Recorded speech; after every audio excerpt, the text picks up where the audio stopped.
नमस्कार विद्यार्थी मित्रांनो. आज आपण बघणार आहोत प्रकल्प मूल्यमापन व प्रकल्प मूल्यमापनाच्या बाजू. सर्वप्रथम प्रकल्प मूल्यमापन म्हणजे काय हे आपण बघूया.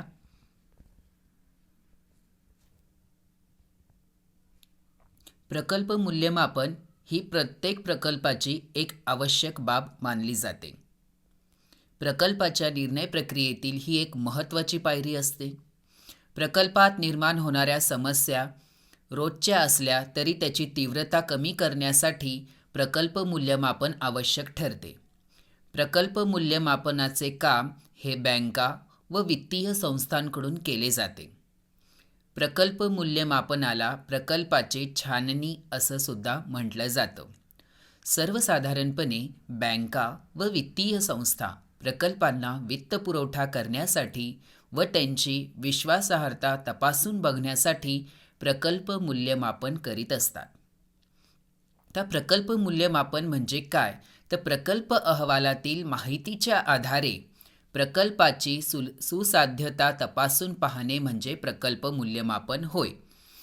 काय सांगितलं आहे की प्रकल्प अहवाल जो आपण तयार करतो त्याच्या माहितीच्या आधारे प्रकल्पाची जी सुसाध्यता आहे, फिजिबिलिटी आहे, ती पाहणे म्हणजे प्रकल्प मूल्यमापन होय.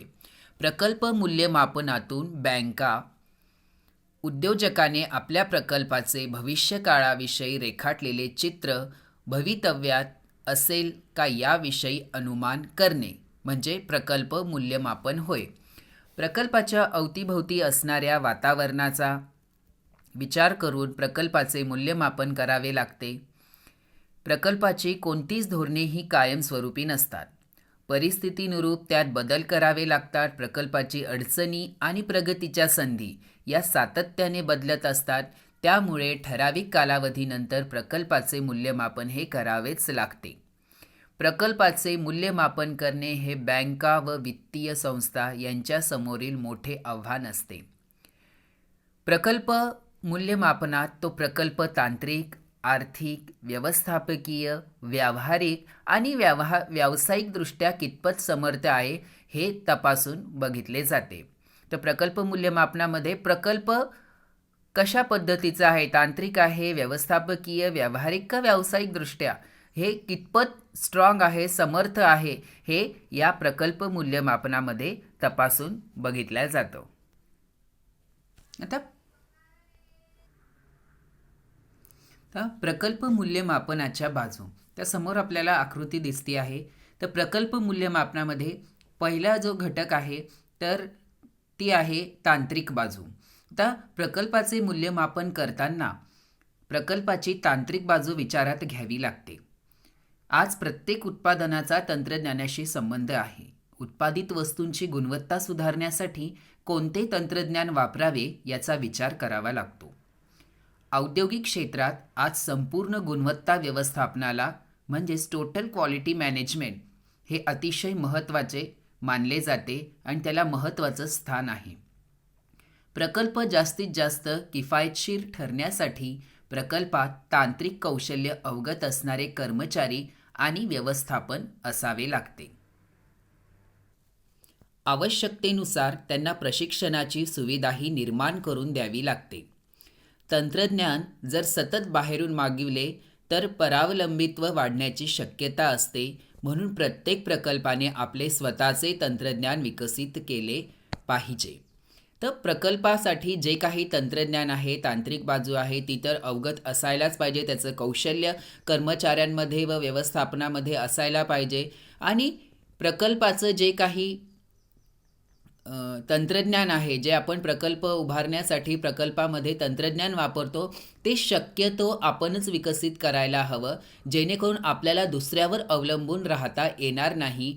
जे काही प्रकल्पामध्ये तंत्रज्ञान आहे ते आपल्याकडे जर विकसित झालं तर त्याची जी काही तांत्रिक बाजू आहे, प्रशिक्षण आहे, तर ती सुद्धा आपल्याला तिथेच निर्माण करता येईल व दुसऱ्यावर अवलंबून राहता येणार नाही. या दृष्टीने तांत्रिक बाजू ही महत्त्वाची आहे प्रकल्प मूल्यमापनामध्ये. त्यानंतर आहे आर्थिक बाजू. तर कोणत्याही प्रकल्पाचं आर्थिक दृष्टिकोनातून मूल्यमापन करताना प्रकल्पाच्या उत्पादनात घट घडवून असणारे घटक आणि अधिक विक्रीतून अधिक नफा मिळवून देणारे घटक या संबंधित प्रकल्पाच्या बाबतीत किती क्रियाशील आहेत याचा विचार आपल्याला करावा लागतो. प्रकल्पाच्या आर्थिक बाजूचा विचार करताना प्रकल्पाच्या फायद्या तोट्याचा विचारसुद्धा आपल्याला करावा लागतो. औद्योगिक धोरण सातत्याने बदलत असल्यामुळे प्रकल्पाची आर्थिक बाजू किती सक्षम आहे, किती मजबूत आहे याची चाचणी करणे सुद्धा आवश्यक ठरते. त्यानंतर आहे व्यवस्थापकीय बाजू. त्या व्यवस्थापकीय बाजूमध्ये कोणत्याही प्रकारचं प्रकल्पाचं यश हे तो प्रकल्प किती कार्यक्षमतेने व समर्थपणे चालविला जातो यावर अवलंबून असतं.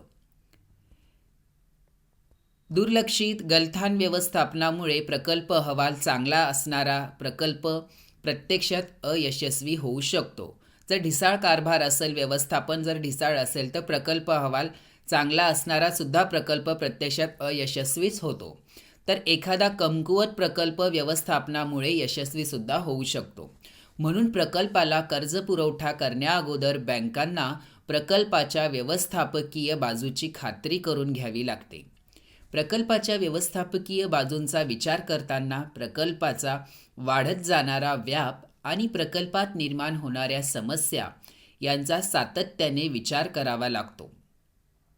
अनपेक्षितपणे निर्माण होणाऱ्या समस्या सोडविण्यासाठी सध्याच्या व्यवस्थापनात कार्यक्षमता आहे काय, निर्णय घेण्याची त्यांची क्षमता आहे काय याचेही अनुमान करावे लागते. त्यानंतर आहे व्यावहारिक बाजू. त्या प्रकल्पाची उभारणी झाल्यानंतर आणि प्रत्यक्ष उत्पादन प्रक्रिया सुरू झाल्यानंतर ज्या घटकांचा प्रकल्पाच्या कामकाजावर प्रभाव पडू शकतो अशा घटकांचा समावेश आपण प्रकल्पाच्या व्यावहारिक बाजूमध्ये करत असतो. तर ती व्यावहारिक बाजू कोणती? तर संयंत्रांची मांडणी, प्लांट लेआउट, मूलभूत पायाभूत सुविधा, बेसिक इन्फ्रास्ट्रक्चर, कर्मचाऱ्याच्या कामांच्या अटी, कर्मचाऱ्यांचे व्यवस्थापन, सांडपाणी व्यवस्था, सरकारी धोरणांचा प्रभाव इत्यादी व्यावहारिक बाजूंचा आपल्याला विचारात घेणं गरजेचं आहे की त्याचा प्रकल्पाच्या कामकाजावर त्याचा प्रभाव आपल्याला बघायला मिळतो. त्यानंतर आहे व्यावसायिक बाजू. त्या प्रकल्पाचे मूल्यमापन करताना प्रकल्पाची व्यावसायिक व वाणिज्यविषयक बाजू विचारात घ्यावी लागते. अलीकडील काळात प्रकल्पातील व्यवहारांचे स्वरूप बदलत चालले आहे. पूर्वीप्रमाणे आता सर्वत्र रोख व्यवहार होत नाही. धनादेश, credit card, debit card, internet banking यासारख्या माध्यमांचा वापर केला जातो. व्यवहारांचे बदलते स्वरूप लक्षात घेऊन प्रकल्पाची छाननी करणे अपेक्षित असते. त्यामुळे व्यावसायिक बाजूमध्ये जे काही व्यवहारांचं स्वरूप बदलत चाललेलं आहे ते आपल्याला विचारात घेणं गरजेचं आहे. चेक आहे, credit card, debit card, internet banking यासारख्यांचा वापर, यासारख्या माध्यमांचा वापर हल्लीकडे व्यवसायामध्ये जास्त प्रमाणात बघायला मिळतो. मग याचं सुद्धा आपल्याला प्रकल्पाचं छाननी करताना याचं बदलतं स्वरूप आपल्याला विचारात घेणं, त्याचं मूल्यमापन करताना ह्या बाजू विचारात घेणं फार महत्त्वाच्या आहे. त्यानंतर आहे शासकीय बाजू. त्या शासकीय बाजूमध्ये प्रकल्पाचे मूल्यमापन करताना शासकीय धोरणांचा सुद्धा विचार करावा लागतो. शासनाचे आर्थिक धोरण काय आहे हे पाहावे लागते. सत्ता बदलाबरोबर शासकीय धोरणेही सातत्याने बदलत असतात. नजीकच्या काळात शासनाने पतपुरवठाविषयक धोरण, करविषयक धोरण आणि विक्रीविषयक धोरण काय असेल याचे अनुमान प्रकल्प मूल्यमापन करताना करणे आवश्यक ठरते. प्रकल्प मूल्यमापन करत असताना या वरील 6 बाजूंचं मूल्यमापनाची छाननी तर केली जातेच, याशिवाय इतर काही गोष्टींचे सुद्धा अनुमान करायला पाहिजे, जे की ज्या ठिकाणी प्रकल्प उभारणे शक्य आहे अशा स्थळांची यादी करणे, बाजारपेठेतील मागणीबाबतचे अनुमान करणे, उत्पादनासाठी आवश्यक असणाऱ्या कच्च्या मालाचे व उपलब्धतेविषयी अनुमान करणे, प्रकल्पासाठी लागणाऱ्या खेळत्या भांडवलाच्या उभारणीविषयीचे अनुमान करणे, प्रकल्पासमोर येणाऱ्या पर्यावरणविषयक अडचणी दूर करण्याविषयीचे अनुमान करणे इत्यादी बाबींचा अनुमान आपल्याला तिथं करणं गरजेचं आहे शासकीय बाजूचा विचार करत असताना. थोडक्यात प्रकल्प मूल्यमापनात विविध बाजूंचा आणि अनुमानांचा अत्यंत सूक्ष्म पातळीवरून अभ्यास केला जातो. सर्व छोट्या मोठ्या गोष्टींची अत्यंत काटेकोरपणे छाननी केली जाते. त्यामुळे कमकुवत व दुर्लक्षित बाजू अगोदरच लक्षात येतात. त्यामुळे चाणाक्ष आणि दूरदृष्टी असणारा उद्योजक अगोदरच सावधगिरीच्या उपाययोजना करू शकतो. धन्यवाद.